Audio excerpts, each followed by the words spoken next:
Hi, I'm Brennan from Edgeley, and we're going to be looking at the temporal bone and the zygomatic bone.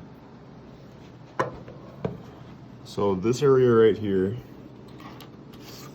is the temporal bone, and this over here up to around there and there and there is the zygomatic bone.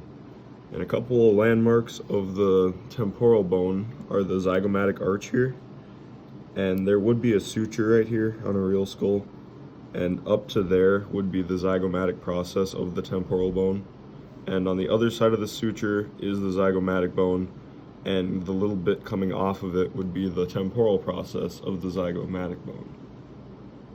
And then if we go down here, this little hole here is the external auditory meatus, and this bump here would be the mastoid process. If you actually look, you can feel that behind your ear.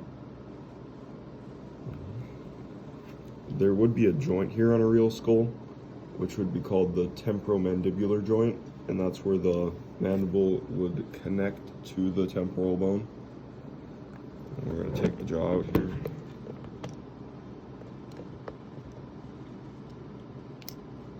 Okay.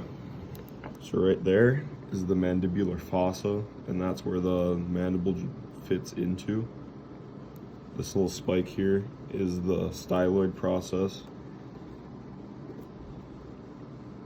And then there's a hole in here, which is called the stylomastoid foramen.